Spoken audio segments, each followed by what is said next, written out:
Number 5, factor the following expressions as completely as possible. So the first one is 5x squared minus 7x plus 6. And the first thing that we might do is we might try to look at it and nothing seems obvious for how to do things. And so in order to factor this, one way to go about doing this would be to find the roots of this is equal to 0, solving this equation. And we're going to do that by the quadratic formula. So what solutions does this have?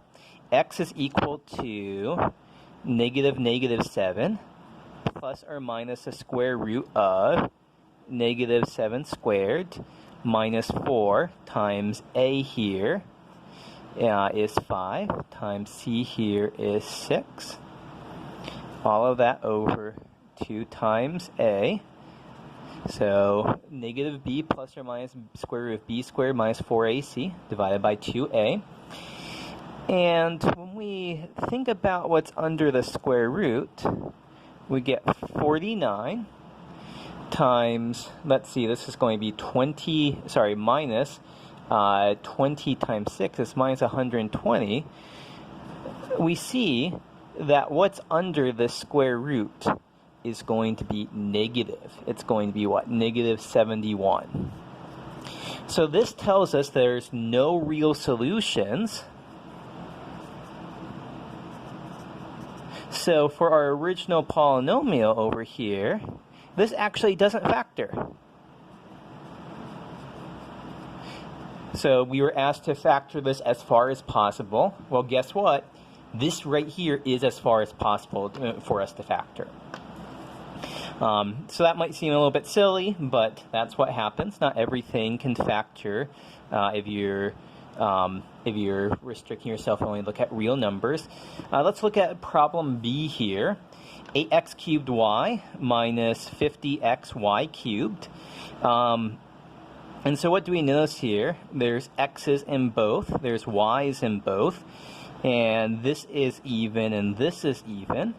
So that suggests that we have a common factor of 2xy. So what is left over here? So this would be 4x squared, because 2xy times 4x squared would give us 8x cubed y.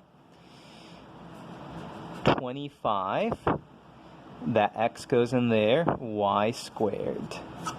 So this is what we are set up with here. So you can quickly check, we've pulled out the common factor. And so it might feel like we're done, but as soon as I get here, I realize that this is the difference of two squares. So this right here is 2x quantity squared minus 5y quantity squared. And so we can use our formula for the difference of two squares to further factor this. A squared minus b squared is equal to a plus b times a minus b. So this would be 2x plus 5y times 2x minus 5y. Okay, problem number part C here. 5x times x plus 2 plus 7 times x plus 2. There's factors of x plus 2 in both of them. That's already made for us. It's x, so what comes out of 5x plus 7, and that's as far as we can go. And so that is our answer here. So 3 different problems on factoring things. Now, let's have a problem with 4 different parts. Where in all of these we are given something about a line. We have a description of the line in one way or another, and we have to express the line in slope-intercept form. So just to remind you here, slope-intercept form means that we have y is equal to mx mx plus b is slope-intercept form, where that m is the slope and b here is intercept. We'll also find it useful to have a point slope form that we'll talk about. Y minus y naught is equal to m times x minus x naught, where x naught, y naught is a particular point on our line. So, so quite frequently in these problems, we'll write it in this form and then transform it to look like this. So in problem A right here, line through minus 2, 5, and 4, 9. So this gives us a point instantly. We can just use 4, 9 to be x naught, y naught, or we could use minus 2, 5 to be x naught, y naught. Either is completely a-okay. First, let's figure out the slope here. M is going to be the change in y, so 9 minus 5 divided by the change in x, 4 minus 2. So that's 4 divided by 6, that's 2/3. And so using point slope form, y minus, I'll use 4, 9, but it would be just as easy to use minus 2, 5. Y minus 9 is equal to 2/3 times x minus 4. So I just plop in my slope in here for m, 4 for x naught, 9 for y naught. So here's an equation for the line, but it's not the form that we're looking for. We need to make this y is equal to mx plus b. So how do we do that? Let's move that minus 9 to the other side as a plus 9 and distribute this out. So we get y as 2/3 x minus 8/3 plus 9.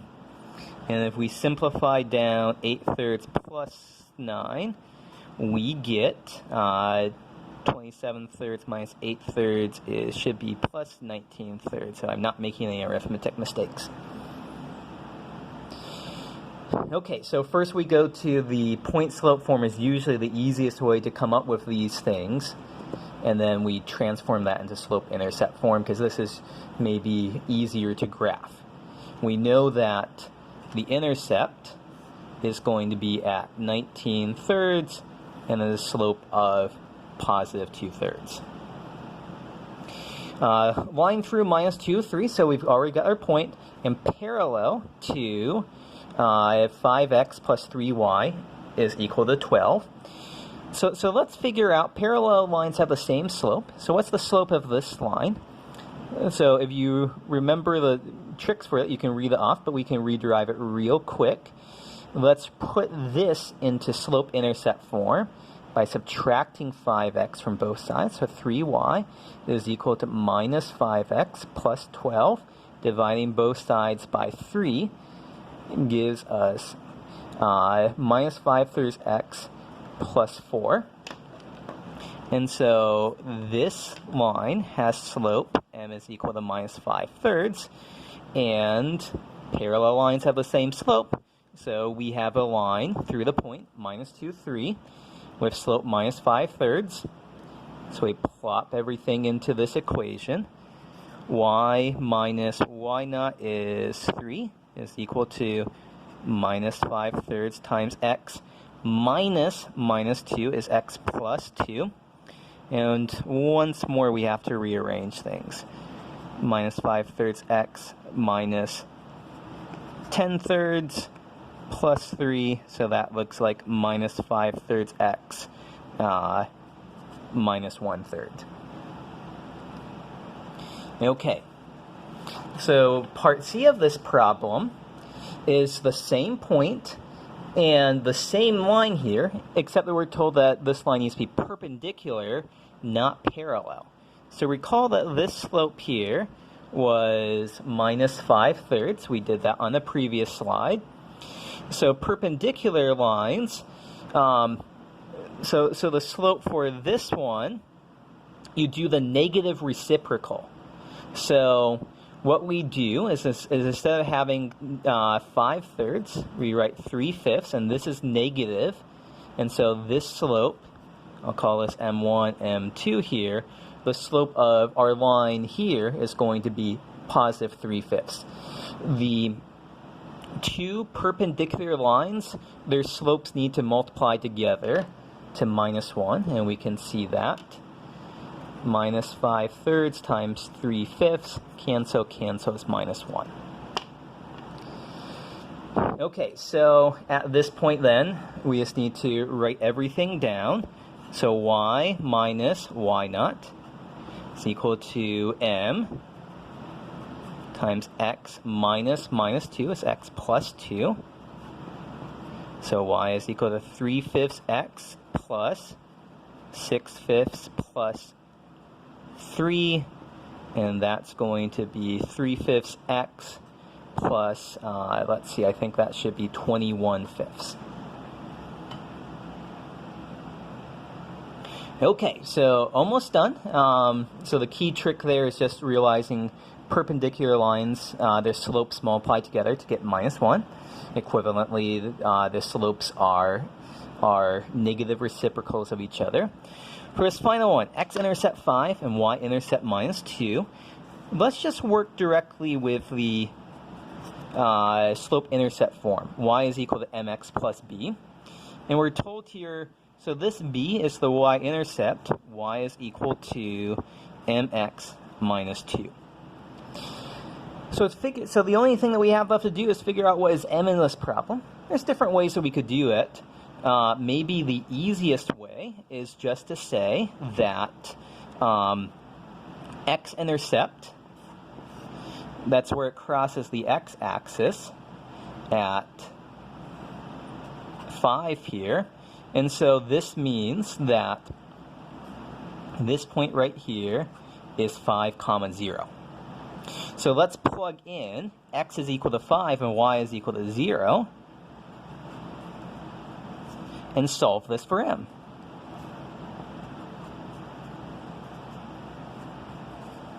And so we end up with m is 2/5. And so all we have to do then is write down our final answer. Y is equal to 2/5 x and -2. Okay, so that is four different ways where you're given a factor to about a line, and you have to figure out the equation. Lots of little tricks in there.